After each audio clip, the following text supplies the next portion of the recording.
नमस्कार, पुनः स्वागत और अभिनंदन सृजन नवाचार में। मैं शुना शुक्ला इमला की एक नई श्रृंखला, एक नई कड़ी के साथ आपके समक्ष उपस्थित हूँ। इमला यानी श्रुति लेख। जो हम बोलते हैं आप उसे सुनते हैं और उसको कॉपी में लिखते हैं। तो जब इमला बोला जाए या खुद आप बोलकर जब कोई चीज़ लिखिए, अपने मन से जब आप कुछ लिखते हैं तो सबसे पहले क्या होता है कि आपके मस्तिष्क में कोई शब्द, कोई पंक्ति, कोई स्टोरी, कोई कविता आती है, तो उसको ध्यान से सुनना है, अपने कानों तक पहुंचाना है। एक एक शब्द में एक एक अक्षर और एक एक मात्राएं स्पष्ट रूप से हमको सुनाई पड़ती हैं, लेकिन जब उसको हम बहुत अच्छे से यानी ध्यान से नहीं सुनते हैं तो हम उसको अच्छे से लिख भी नहीं सकते हैं। सबसे पहले अगर आप कुछ लिखने की कोशिश कर रहे हैं, कुछ प्रयास कर रहे हैं, तो सबसे पहले आपको जो शब्द लिखना है उसके वर्ण को गिनिए। जैसे मान लीजिए आपको वचन लिखना है तो वचन, 3 वर्ण उसमें आएंगे, ये ध्यान आपको रखना है। फिर अगर आपको लिखना है कि मान लीजिए आपने लिखा है नीम, तो आपको ये ध्यान रखना है कि नीम 2 वर्ण हैं, लेकिन इसमें मात्रा नापे कौन सी लग रही है। बहुत ज़्यादा वक्त लेने वाली नी की मात्रा लग रही है या कम वक्त लेने वाली नि की मात्रा लग रही है।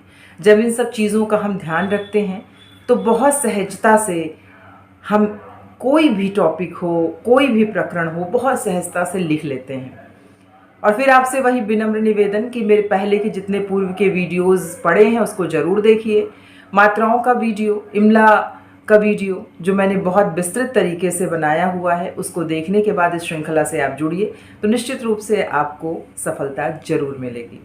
तो चलिए इमला की शुरुआत करते हैं बहुत अच्छी कहानी के साथ। प्राचीन काल में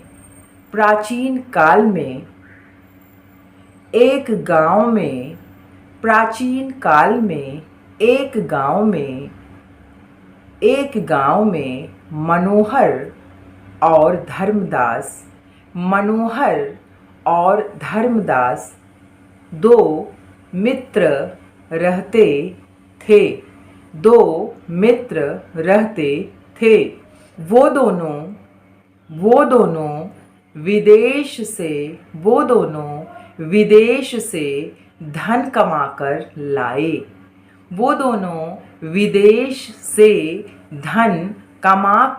लाए। उन दोनों ने विचार किया कि यह धन घर में सुरक्षित नहीं रह पाएगा। उन दोनों ने यह विचार किया कि यह धन घर में सुरक्षित नहीं रह पाएगा। यह सोचकर दोनों ने एक वृक्ष के नीचे गड्ढा करके गाड़ दिया। दोनों ने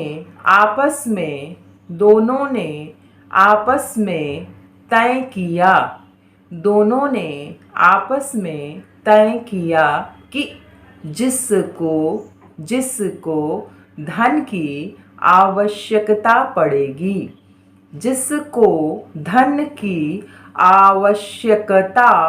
पड़ेगी। अब ध्यान क्या रखना है? आवश्यकता, ये ध्यान रखना है कितने वर्ण निकल रहे हैं। जिसको धन की आवश्यकता पड़ेगी वह दूसरे को साथ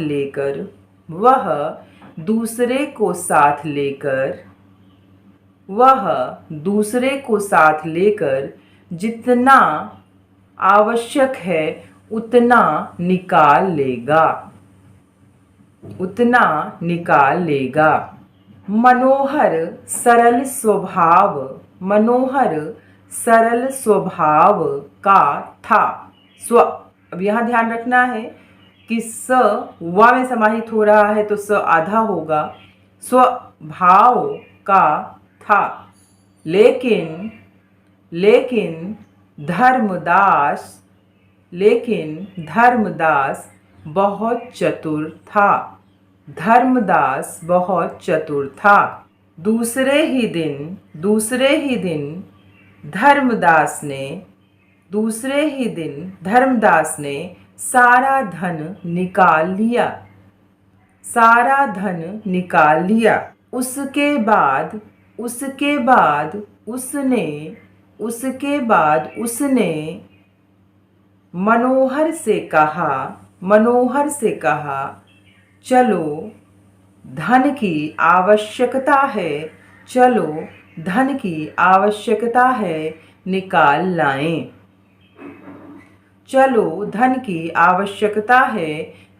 लाएं। दोनों जब पेड़ के नीचे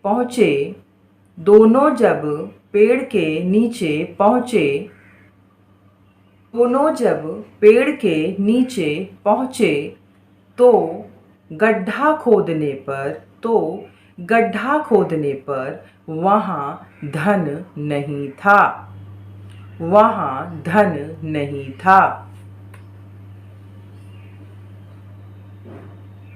धर्मदास ने मनोहर पर चोरी का इल्जाम लगाया।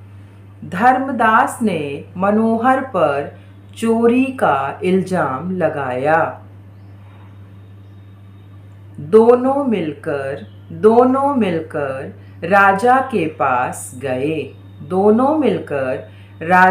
पास गए।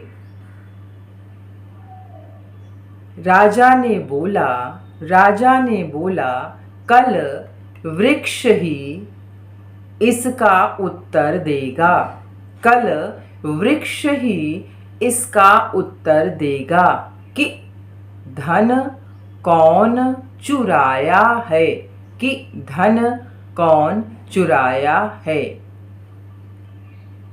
दूसरे दिन सब वहाँ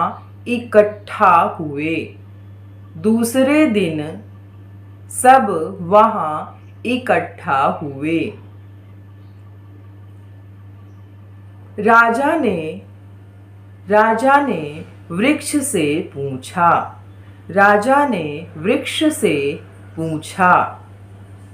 धन किसने चुराया है?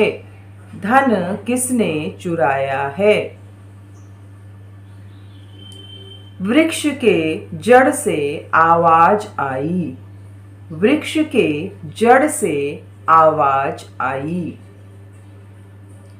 के जड़ से आवाज आई कि धन मनोहर ने चुराया है।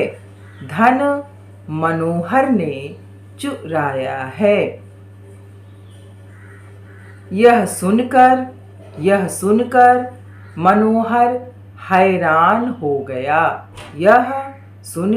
मनोहर हैरान हो गया। उसने राजा से कहा, कुछ तो छदम है। मैं इसका पता लगा कर ही रहूंगा।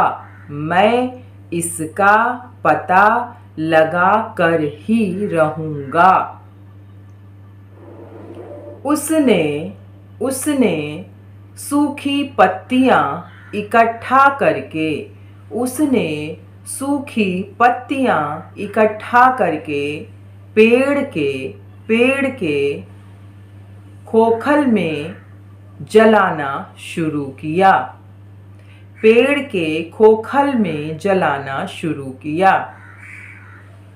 अंदर से आवाज आई, बचाओ बचाओ बचाओ। अंदर से आवाज आई, बचाओ। राजा ने सैनिकों को आदेश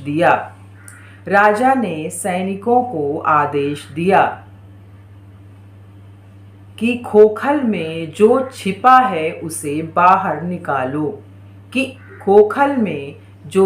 है उसे बाहर निकालो। सब हैरान थे, सब हैरान थे, क्योंकि क्योंकि वह क्योंकि वह धर्मदास का पिता था, क्योंकि वह धर्मदास का पिता था। राजा ने